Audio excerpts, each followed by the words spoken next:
So just to be clear, so the idea is that my fridge would know that I've run out of milk and I can't make a coffee before I do, or that I'm running low on bananas or something.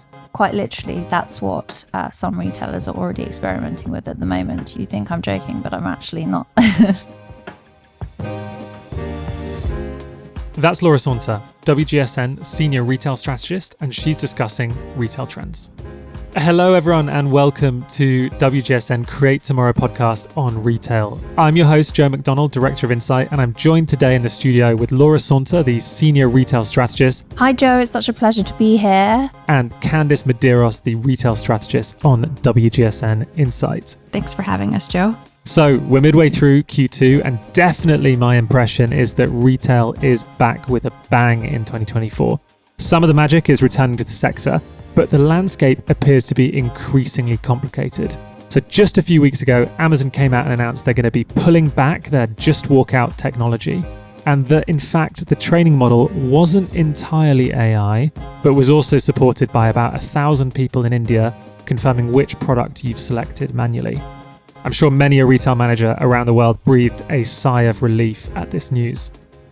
We've also seen Matches, the fashion retailer, recently go into administration, and Klarna come under increasing scrutiny for its buy now, pay later model. And all of this is set against an increasingly difficult trading environment. In the UK, Barclays announced that consumer spending hit an 18-month low in March amid a spike in housing costs and, wait for it, damp weather. But looking to the sunnier side of things and giving a perspective from London, Laura, what green shoots are there in the retail landscape for the rest of 2024? Yeah, you certainly set the scene with a bit of doom and gloom there. But you know what? It is actually a really, really exciting time in the retail sector. It's a very exciting time to be a retailer, specifically in the physical retail sector, which is seeing this huge kind of beautiful renaissance, revival, resurgence, whatever you want to call it. And actually what we're seeing is that this year, for the second year in a row, store openings exceeding store closings. So the demand for retail space is really, really hot. Vacancy rates, which is essentially where a store sits open and vacant and up for rent, they were extremely high during COVID, especially in shopping centres. And actually, those store vacancy rates have fallen to the lowest rate on record in more than 15 years in America for shopping centres. So essentially, the number of empty stores is at the lowest point it's been in a really, really long time. So what this means is that it's a really great time to invest in your physical store network. People are going into shops more than ever. Consumer confidence is high. Foot traffic is up. So there's like this resurgence of kind of mall rat culture coming back, I guess. So mall rat, can you define what a mall rat is for anyone like myself who isn't super clear? I think it's a 80s or 90s American term, but essentially it's, you know, your kind of Gen Z kid who hangs out in the mall with their friends and sort of spends the day there. They do a bit of shopping, they do a bit of mooching, they do a bit of leisure, food and drink, that sort of thing, and basically just kind of using a retail space as an opportunity to kind of meet your friends and connect and build community and hang out. So I feel like the tides are kind of shifting after all of that post-COVID doom and gloom. Obviously, e-commerce was the big thing during COVID. We all know that people were getting a can of Coke delivered to their door online. It was just like no one was going out. And now people are going back to stores, and we're seeing this big retail revival in hotspots like Midtown Manhattan, Bond Street in London, Rodeo Drive in LA. All of these places, Rockefeller Center's being revamped, lots of exciting post-pandemic recovery from a retail space perspective. And yeah, less vacant stores, and retailers really committing to physical retail, so much so that they're actually, some luxury brands are actually buying the stores off of their landlords for the first time, which is quite exciting. Interesting. And I want to come back to this, what is driving the consumer behavior? Because obviously part of it is retailers meeting consumers where they are, and part of it is creating the demand, creating these experiences that people want to be in store for. But Candice, you're obviously based stateside. So what is your impression of the market over there, both from a luxury perspective and from a kind of mid-market, mass market retailer perspective in the US? I think this is a really important question because the majority of retailers right now across the board are really experiencing unpredictable sales, right? The good news is, though, that US retail sales rose by a small 0.7% increase. And this really kind of showcases a resilient customer. But spending is not always consistent. And there's this duality of spending that we're seeing emerge. And we're kind of seeing this contradictory spending behaviors. Could you go into a bit more detail about that? So, for example, consumers are really treating themselves, but they're trading down. So they're really saving their money, let's say at the grocery store, to spend, say, at a Taylor Swift concert. And they're spending not just, a couple dollars, they're spending often thousands of dollars. So last year, US consumers spent something like $95 billion on movies and sports, which was a 23% increase year over year. I want to find out a little bit about why people are coming back into store. So my impression definitely is that e-commerce is far more convenient. In some cases, it's cheaper, it's easier, but all of the data is showing that footfall is back on the rise, and all the stats that you both ran through there show that people are interested, consumers are interested in going back into store. Why do you think that is? Well, I think one of the main reasons why people are seeing this resurgence in physical retail and going back to the shops, beyond sort of novelty of the fact that, we're post-COVID and we can actually do that, it's because, especially in young people, retail spaces increasingly offer socialization opportunities, and this idea of kind of fostering connections and allowing them to make friends and facilitate friendship and have fun and express themselves and enjoy themselves, because Gen Z are the loneliest generation to date. They are chronically online. We all know that, which is kind of a shame. And essentially what's happening is we're building this massive young consumer base of people who have a lot of online friends, but actually their real life IRL connections are dwindling and diminishing and kind of dying out depressingly.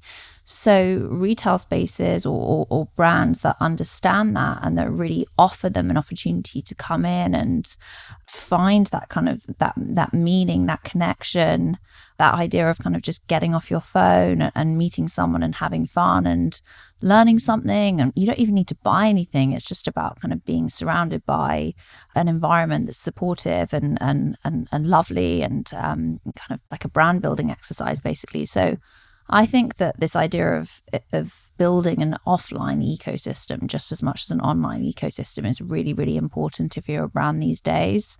And Gen Z in particular are big fans of community building within a physical space. So I think there's lots of nice examples of brands who are looking to the physical store as this kind of, I guess, a meetup, social activity place, a place where they can hang out with their friends, where they can learn something, where they might be shopping, they might be eating, they might be just browsing. So that's kind of why I think the resurgence of the store is coming back amongst young people. And what we're seeing with Gen Alpha as well is the same. They really like going into physical stores. So it's both creating an environment where people feel comfortable, but also it's creating a sense of community. And presumably that extends to the people working in the store as well, right? So it's providing a space where people can socialize with their friends, but also making sure the store is staffed with people who want to interact with people and want to kind of create a welcoming environment. Definitely. And I think one sector that does this really, really well is the sports and outdoor sector. They are really good at building stores which have these kind of community areas within them. If you look at Nike or Hoka, their new store in Covent Garden, which is a running shoe brand, they have yoga classes, they have wellness services, they have equipment repair stations, they have a rental arm where you can go in and you can rent gear. They have educational talk workshops, panel discussions, things like that. So it's this idea of this free value add. It's a huge loyalty driver. It's a really big incentive for people to buy a pair of Hoka trainers in the shop rather than just buying it online, where it's just transactional and not community-based or facilitating any kind of social connection at all.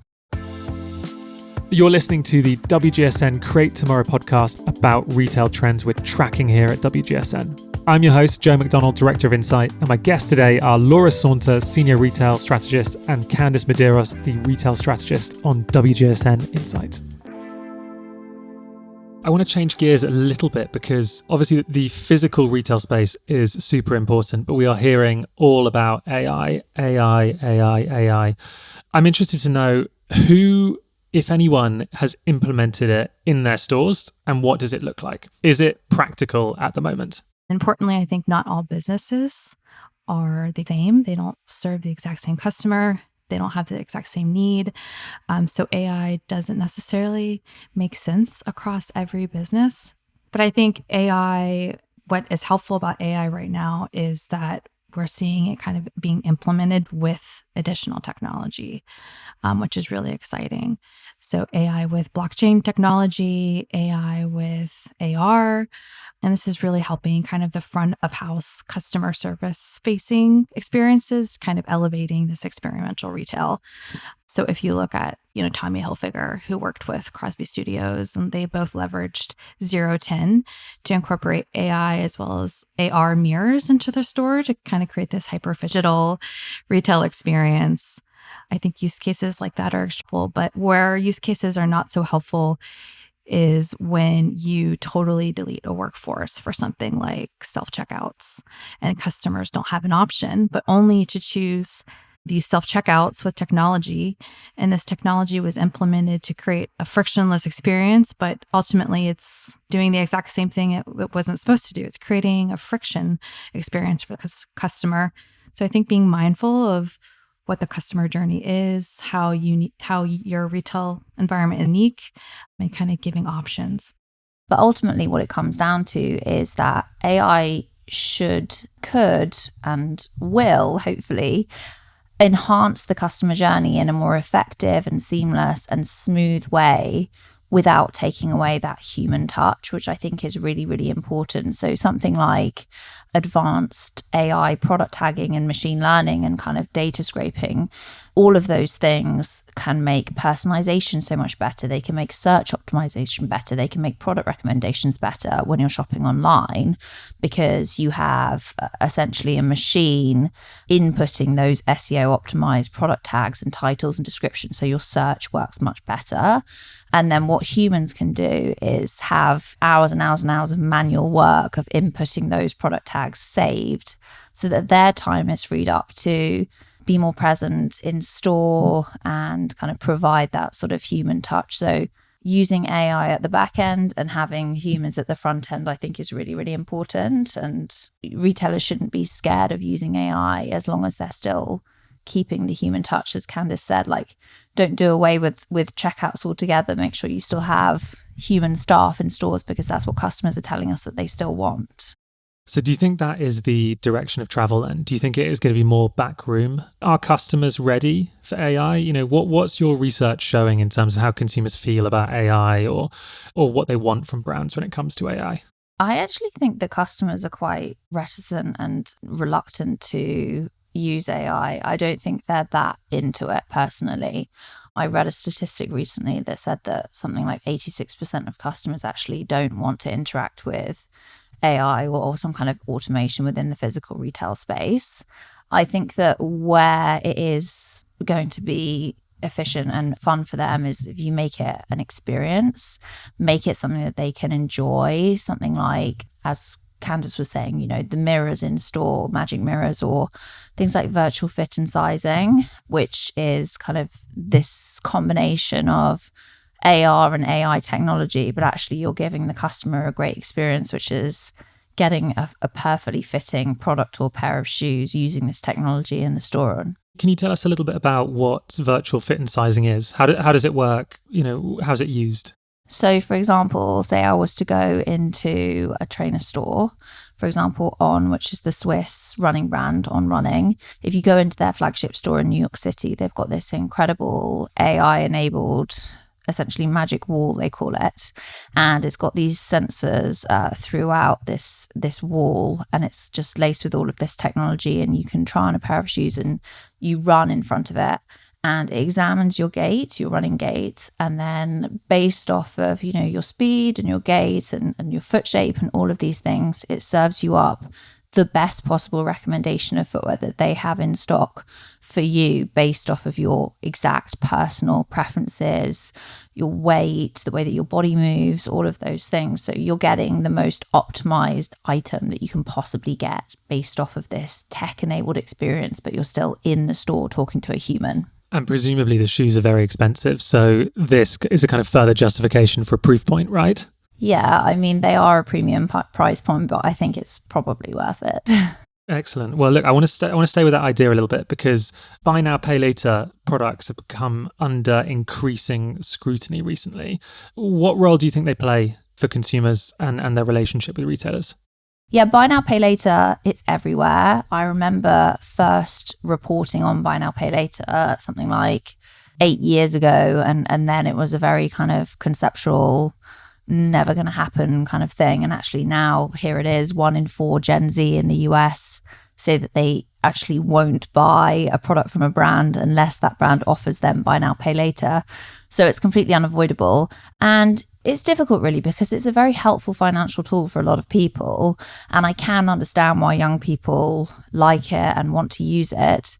But it's actually making this idea of what we're calling at WGSN doom spending even worse, which is essentially where you're getting into this kind of toxic, unhealthy consumption pattern of mindlessly shopping online because you can, because it's easy, putting on your Afterpay or Klarna account. And then because you want that dopamine hit of pressing buy and having that parcel delivered to your house. And then actually you're just racking up tons and tons of phantom debt. And a lot of these buy now, pay later companies don't really work with retailers enough to spread awareness about financial responsibility and financial education and all of these things. It's like almost people think that you can just shop buy now, pay later with no consequences. And actually it's a really, really big thing that can impact your credit rating and can impact your financial history. So it's difficult really. There's a lot of responsibility that comes with buy now, pay later that I don't think a lot of retailers are adopting and tackling. Well, I actually saw recently that Walmart has installed, I don't think in every store, I think in a lot of their stores, they've installed buy now, pay later at their point of sale, their kind of self-service checkouts, right? Which is obviously a little bit worrying if people are doing their grocery shop. You know, it's one thing kind of ordering clothes, buy now, pay later. It's another if you're doing your weekly shop with it, which is a bit of a worrying sign. But I'd be interested to hear, do you think that retailers have a responsibility to act in this area? Do you think they should offer it? It's obviously something that appeals to consumers, especially younger consumers. Have we seen any retailers come out and say, we're not going to use this? I haven't seen any retailers come out and say they're not going to use it. But what I have seen is companies and brands rewarding people or offering them incentives for people who pay with debit cards or complete their buy now, pay later plan on time and in full. And this idea of kind of encouraging more mindful shopping and incentivizing people to make more considered purchases, I think is something that we're going to be seeing a lot more of, because brands are slowly realizing that actually when shoppers do shop mindlessly and they're just buying something for the sake of it, actually their returns levels are spiking. And retailers are dealing with absolutely unprecedented levels of returns. And a lot of that is down to this kind of mindless, toxic consumption pattern where people are just shopping online because it's easy and it's quick and they can stick it on their credit card or Afterpay and then return it. And it's costing the retailers billions and billions of pounds. And it's really impacting logistics and operations. And it's also causing this huge rise in consumer fraud as well and returns policy abuse that we're seeing. I also think that retailers really need to identify kind of the root cause. Like, why are consumers spending towards these purchases that they essentially can't afford? And how can they kind of induce joy and awe into products and services in a different way, whether that's creating these kind of exciting in-store environments or offering them products that are affordable but give them that same premium feel. So final question for you both. I want to know where the innovation is coming from. What is making you really excited in the category when you look across the rest of 2024? Well, one of the things that I'm quite excited about is this idea of AI-led demand forecasting and subconscious commerce, which is essentially where AI is helping retailers in the supply chain to deliver products to customers even quicker, even faster. And actually, the direction of travel for when it's being used well, it's actually going to be able to help people replenish their fridges or replenish their wardrobes or replenish their household goods before they even realize that they've run out of that item. And really, this is implemented already by some retailers in a bit of a scary way. If you look at Shein, for example, they have this test and react retailing where they're basically using AI and demand forecasting and this kind of custom built software that they have, which allows them to essentially scrape the data of what people are looking at on their website and their app in real time, and then have that product out into market in sometimes a week, which is crazy. But obviously this is putting a lot of downward pressure on other retailers to keep up. So it's just this speed of travel of shopping and of fashion, which is kind of a bit mind-blowing, which is only going to get faster enabled by technology. But where it is exciting is in these things like subconscious commerce and servicing that consumer demand before they even realize that they need it. So just to be clear, so the idea is that my fridge would know that I've run out of milk and I can't make a coffee before I do, or that I'm running low on bananas or something. Quite literally, that's what some retailers are already experimenting with at the moment. You think I'm joking, but I'm actually not. There's this retailer in Saudi Arabia that worked with Wunderman Thomas on this proprietary app. By using this app and unlocking kind of your phone's camera, they track your eye movements. And so when you open the app and you're trying to decide what to order, by using AI and this kind of eye movement app, they're able to kind of give you option based on how long your eyes have sat on a certain food, or so kind of like helping with decision paralysis. So my phone will know that I want the carrot cake, not the not the bowl of blueberries. It'll know more about me than I do. And Candice, what about you? Where is the excitement coming from in the category? What do you think is the most interesting thing coming this year? I'm going to go back to kind of the experiential economy here and kind of these hybrid retail concepts that we're seeing that are pushing brands to go outside the box and do beyond retail. So if you look at Netflix in 2025, Netflix is opening Netflix House, where consumers can be a part of their brand universe. And it's a hospitality space, it's a shopping space, it's a food space. I think that's really exciting. And it's especially as consumers and retailers gear up for summer, we can definitely expect this experience economy to really be in full force. So I'm excited to go into store and shop, look at entertainment, dine, experience a 360 world of a brand, and kind of live that life that we maybe didn't have a couple years ago, right? Thanks to my colleagues Laura Saunter, Senior Retail Strategist, and Candice Medeiros, the Retail Strategist on WGSN, for joining me today. If you're a WGSN subscriber, you'll find reports covering many of the issues we touched upon today on our Insight platform. And if you're not yet a WGSN subscriber, head over to WGSN.com to discover how you can subscribe to our services. We're constantly publishing new content focused on how we can design a brighter, better future for all our industries, including food and drink, interiors, beauty, fashion, and consumer tech. We'll be back in 2 weeks for our next episode, and you can catch our CEO, Carla Buzasi, next week on our other podcast, Lives of Tomorrow, where she's going to be discussing joy, the emerging mindset, and we explore how brands can transform this into an opportunity to connect in meaningful ways with their customer. And she's going to be joined by author Gretchen Rubin. Until next time, goodbye.